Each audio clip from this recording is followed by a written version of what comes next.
Abonnés, quel est votre métier?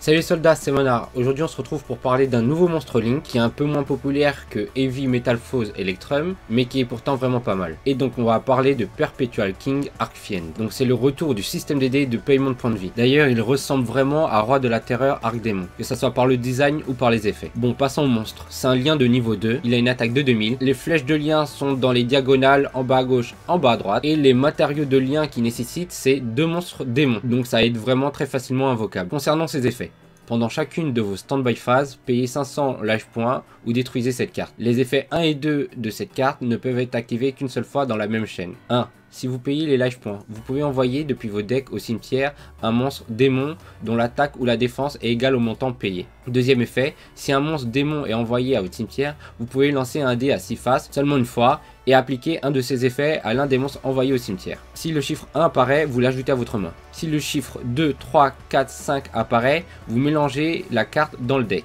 Et si c'est le chiffre 6 qui apparaît, vous l'invoquez de façon spéciale. Donc ça fait quand même 66% de chance de le renvoyer dans le deck. Sachant qu'il y a beaucoup d'effets de cartes qui marchent dans le cimetière, on va se demander pourquoi utiliser cet effet. Déjà il faut savoir que ce second effet est optionnel. Donc si vous voulez que vos cartes démons restent dans le cimetière pour pouvoir activer leurs effets, vous n'êtes pas obligé d'utiliser ce second effet. Mais cet effet peut être très intéressant associé à l'effet de la carte piège le 6. Donc cette carte peut être utilisée pour éviter d'avoir à renvoyer votre carte démon au cimetière ou dans le deck. Parce qu'avec l'effet de cette carte, le résultat sera toujours 1 ou 6. Donc soit vous l'ajouterez toujours à votre main, soit vous allez pouvoir l'invoquer de façon spéciale. Au lieu d'avoir 66% de chance d'envoyer cette carte dans le deck, vous aurez 50% de chance de l'ajouter à la main et 50% de l'invoquer de façon spéciale. Pour revenir à l'invocation de cette carte Link Perpetual King Arcfiend, je vous avais dit qu'il nécessitait 2 monstres démons, donc déjà c'est très facilement invocable. Ensuite il ne faut pas oublier que cette carte peut être plus facilement invocable en utilisant la carte Guide des Enfers, qui lorsqu'elle est invoquée normalement, vous pouvez invoquer spécialement un monstre de type démon de niveau 3 depuis votre main ou votre deck. Donc voilà, avec une carte vous avez vos 2 monstres nécessaires pour l'invocation de cette carte Link.